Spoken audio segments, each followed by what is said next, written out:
Hi, this is Conrad Zimmerman of FistShark Marketing. If you like our show, we hope you'll consider supporting it with a small monthly contribution through Patreon. For less than the cost of a colonoscopy, we can provide you that same sense of personal violation through improv comedy. Just visit patreon.com/FistShark or click the big Patreon button at fistshark.com for more details. And thanks for listening.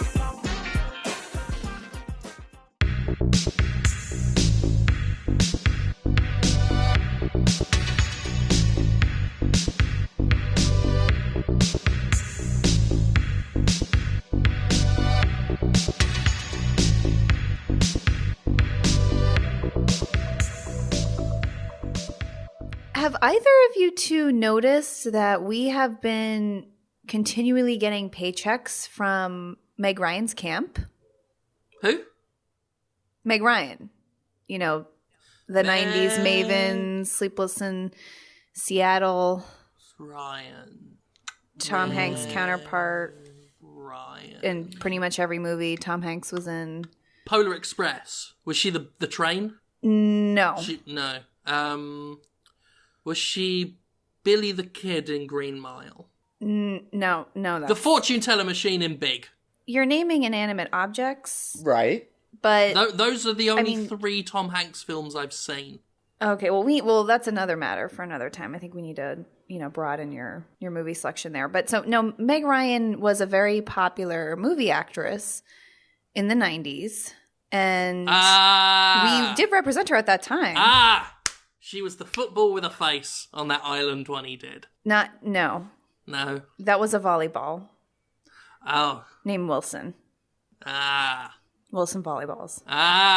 Yes, Owen Wilson. Gotcha. Okay. Well, I wondered what he was up to. So we represented Meg Ryan in the 90s at the height of her career, and I had just assumed that, either we failed as a PR company which is never an option. So more than likely it was Meg Ryan's fault that her career tanked. Well, but yeah, if a career tanks, it's on them.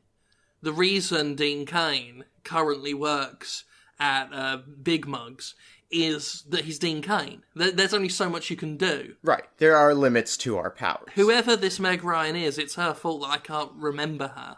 Well, yes, but the fact of the matter is, and it's a good thing, we've been getting paychecks from her this entire time. They've just been coming in, and they're big ones because we signed her at a low point and before she got big. Right, and she was dishing out. I'm just gonna check on my phone here. I need to see a picture of her, and holy shit, that's her, right? Meg Ryan. Oh, the cute little. I have not seen her since 1999. Oh, the blonde woman. Oh, the girl next door figure. And okay, I'm up to speed now. It's just I haven't seen her in over a decade. Are we sure she hasn't done any work? Work, I don't know. The last time I saw her, she was in the office, wanted a jar of Coffee Mate, which I provided. I swear I've seen her around in films. I can't place her. I cannot place her.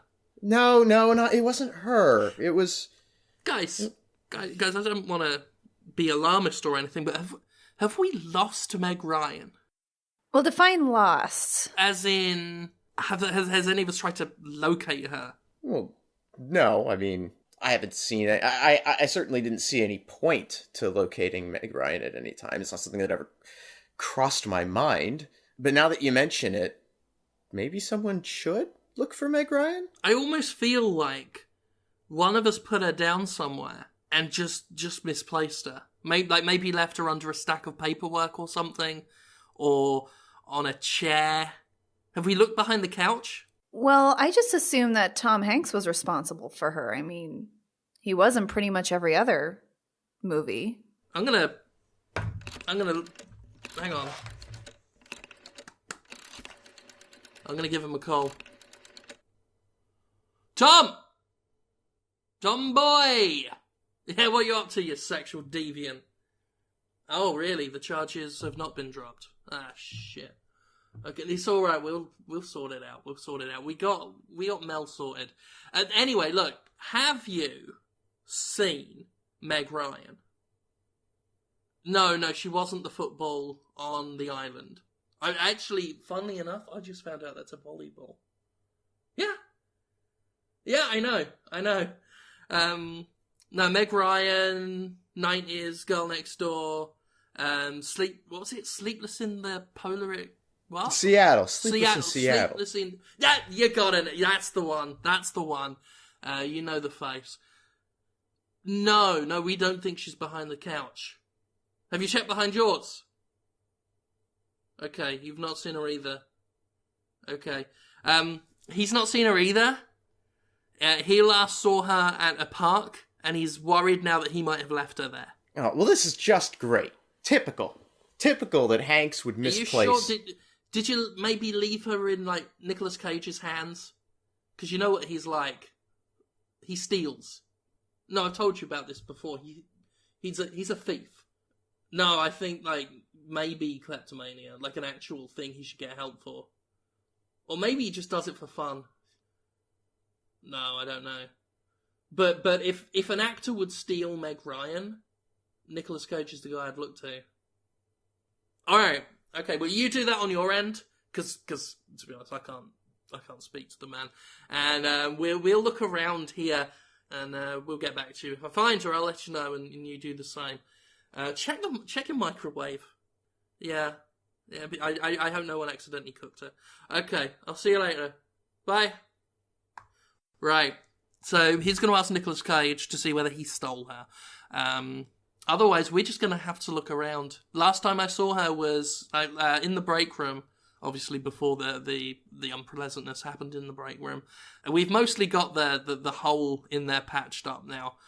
So we can start from there and fan out. I suggest getting medieval-style torches because they always make a hunt more fun. Oh, that does sound like... That makes it feel like an adventure. What we'll do is we'll get some, say, dusty top hats and farmers' clothes. Get some torches. We don't need the pitchforks. This isn't that kind of hunt. This is a search. We'll go into the forest. Maybe we just to spice it up a little bit. We can get Craig to strip down naked and then just leap out at us at some, unforeseen point.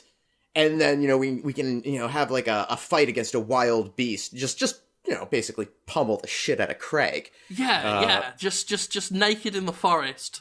The forest. Beat the crap out of him. Make him squeal like some sort of mad boar. Well, it sounds like a plan. Yeah. That's good. I'm glad we lost Meg Ryan now because this is going to be fun. I'm going to get my galoshes.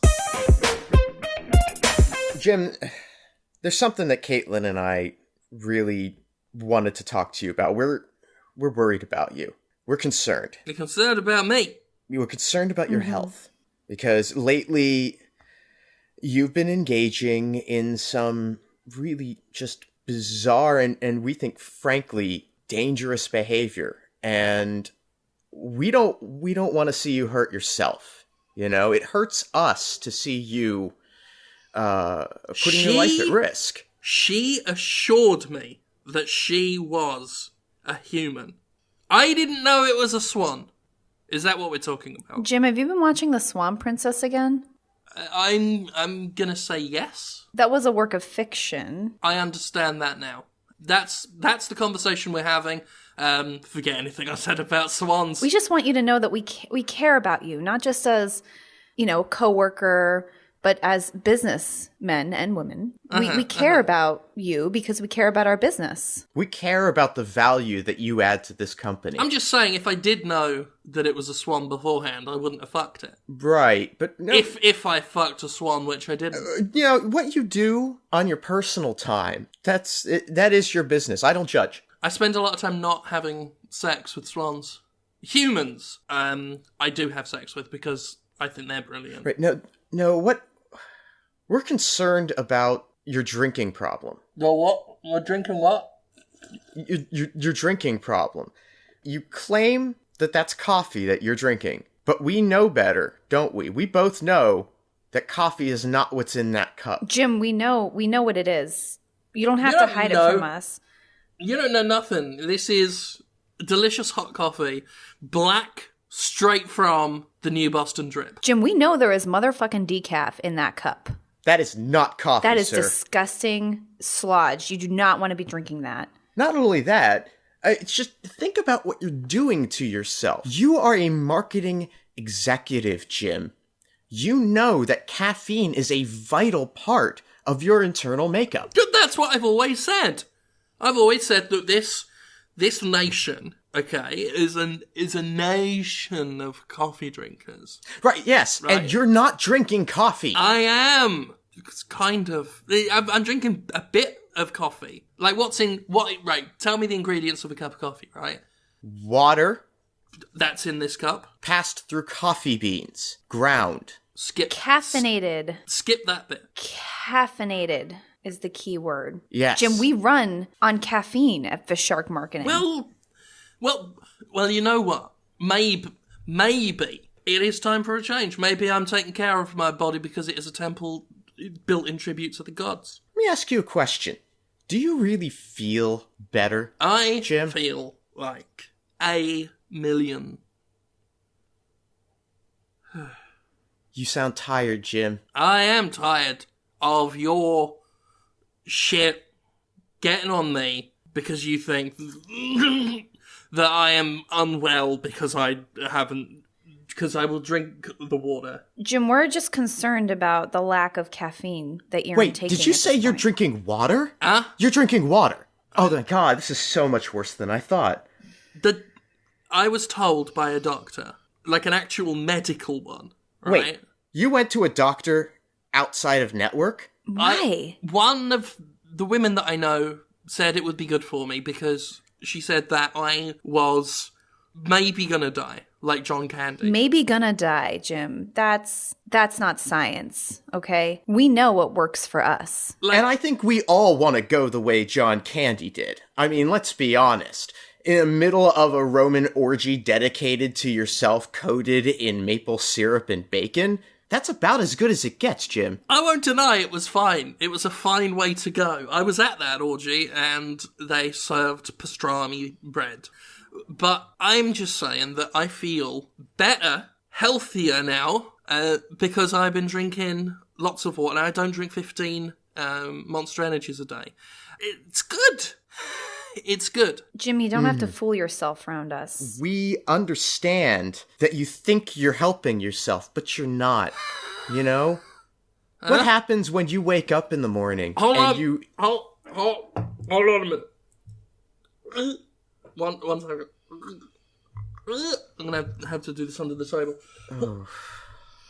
I mean, just That's disgusting. just look at yourself, Jim. Just, I'm just passing there's not a name for it. The doctor said there's no medical term for it. They just call it the sludge. It'll come out in a second. You know, that's... The caffeine helps keep that in.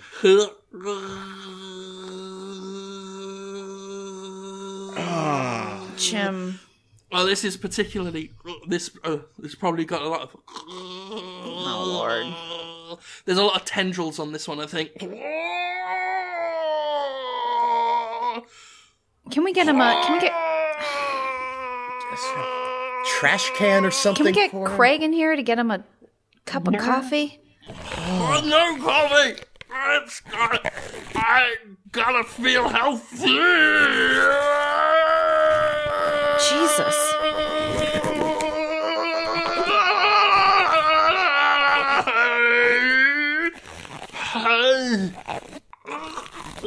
Maybe we need to get him into rehab, Conrad. No kidding. There we go. Just kick that under the table. Now it's someone else's problem. Uh-huh. And how often does this happen? How often does what happen? The sludge. It's about 3 or 12 times a day. What? 3 or 12. Okay, Jim. There's a lot of sludge in a man. No, this is your body reacting to the lack of caffeine in your system. You don't understand. You made a choice when you came into this game to sacrifice normal human physiology for that of the marketer. And that means a dependence on caffeine. Your body is now rejecting what would be quote unquote healthy for a normal human being. Oh, Conrad. Don't you see? Don't you? God. Ew. Don't you see? We could change who we are. No, Jim. We already did. Our destinies are not coded into our genes like some sort of code. No, Jim. We shape our own destiny. And that is what I am doing. Oh, don't you see? I will transcend to a higher plane. Oh, God, this lunch is coming back.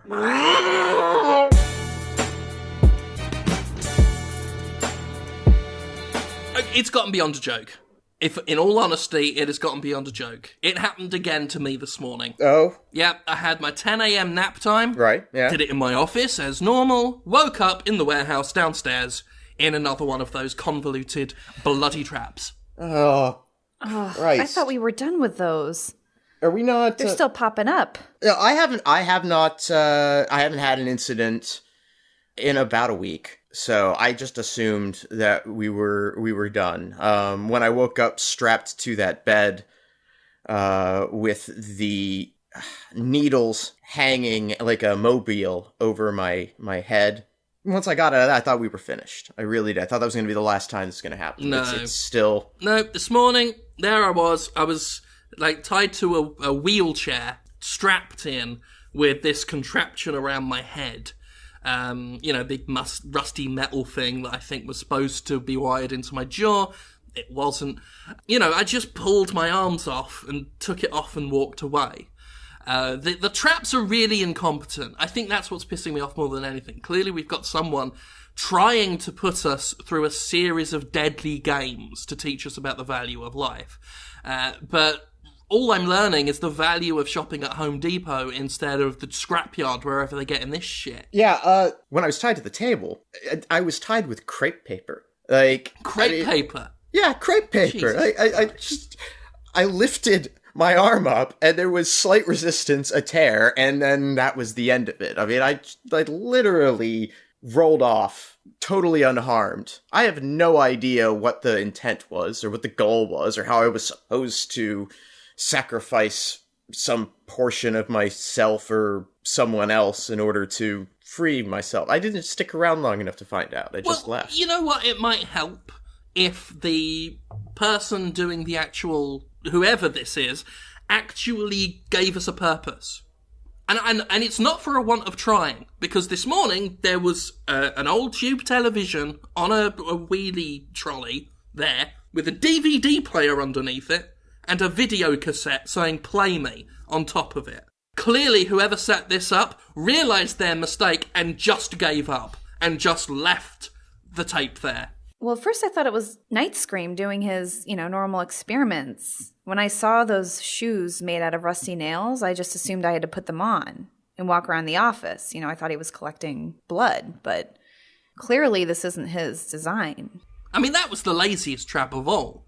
You get knocked out, wake up in a room, with the door open and just a pair of high-heeled shoes with some nails in. Yeah, they didn't put them on your feet. They didn't. I mean, it's kind of lucky for them that you went ahead and put the shoes on. Well, yeah, because they hadn't bothered. Yeah, I mean that. I just thought it was a gift. Yeah, and considering the fact that the nails were, just lying there, they hadn't been stuck through the shoes. They were just kind of at the end. I don't think you even got a scratch, did you? No, I mean, I just thought it was, You were just sharing shoes with nails inside. It was, Lady Gaga. Slightly uncomfortable. Slightly uncomfortable, if anything. Last week, I was in a big metal cage with razor wire inside. And that there was actually a tape. They actually got that bit right. No tape recorder. It was just a small mini cassette that was just in my hand when I woke up. I imagine the objective was to crawl my way through the razor wire, very much like the Saw film, except they hadn't bought enough razor wire, and the cage had no top on. So I just kind of stood up and got out. This is really just... I can't tell if they're lazy or incompetent, but in all circumstances...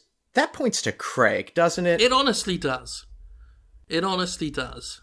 I mean, I don't think it's him, because I did see him hanging upside down from a pair of boots with nails driven through them on my way home the other night. He probably did that to himself to throw you off the scent. That was my first thought, because that's something you or I would do, because, you know, again, that's a sort of a measure of competence, you know, throwing someone off the scent. Craig's not that capable. I really don't think he has it in him to think that far ahead. Well, I tell you what, like, I have the cassette and I listened to it. Because, you know, I went and bought a fucking cassette recorder. You can get them for $10 now. Really? Yeah, I mean, it's, you know, these kinds of cassettes, yeah. So I went and got one, played it. I'll play it to you, see what you think, see if it sounds like Craig. Hello, Jim. All your life, you've been doing things with wires and shaving yourself with a razor. Yeah, that works. But maybe you won't like it, even if you were to razor wire, go through it. Go through the razor wire, is what I'm saying. If you climb through, then you will live. If you fail, you will, well, not live, basically. You'll die. Somehow. You will die. Trust me. You'll live or die. Make your choice.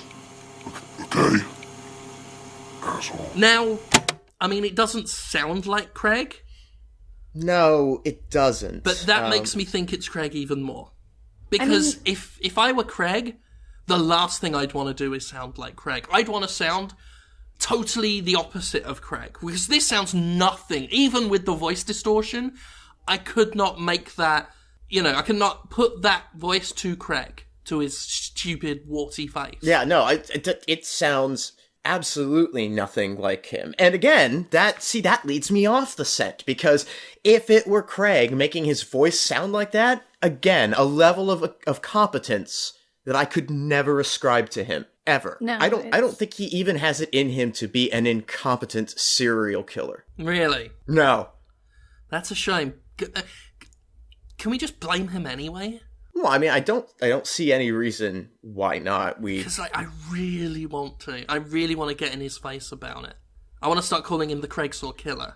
That's giving him too much credit, to be honest. Yeah, you can't call him a killer because he hasn't actually killed anybody. I'm sure he just gave some guy a key to the office. You know the what I Craigsaw mean? Idiot. That's better. The Craigsaw Inconveniencer. Craig the fucking prick. Craig the Unprepared. Yeah. Craig, suck my cock. That's just a command, really. Yeah, but it does roll off the tongue. Mm-hmm. Yeah, got to bring to it. Mm-hmm. I could put him in a room with me in the room and my erect penis and tell him that I want to play a game. Suck my cock or don't suck my cock.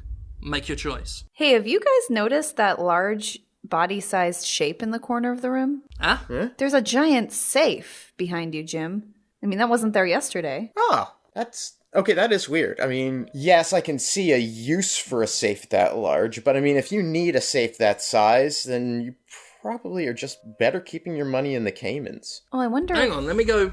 Hang on. I mean, it's right behind me. Let me just reach over.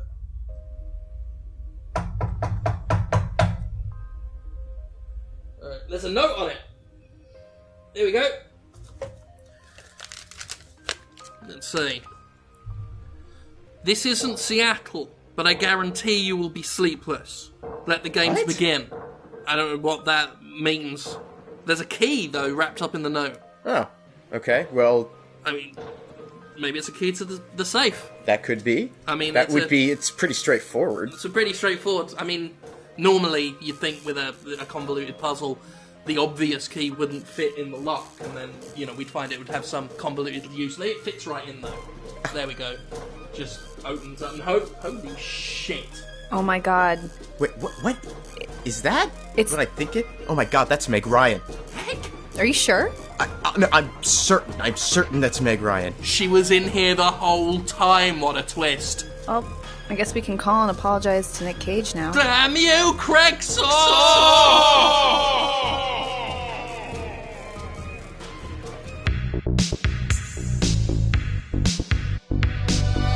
FistShark Marketing is Jim Sterling, Conrad Zimmerman, and Caitlin Cook. Theme music by Ben Rama. Additional music by Alazar Chand. Our editor is Nick Malone. Get more episodes and learn how to help support the show at FistShark.com. Follow us on Twitter at FistShark for more of our exploits. Complaints can be forwarded via email to fistsharkmarketing@aol.com. And remember, familiarity breeds consumers. Goodbye.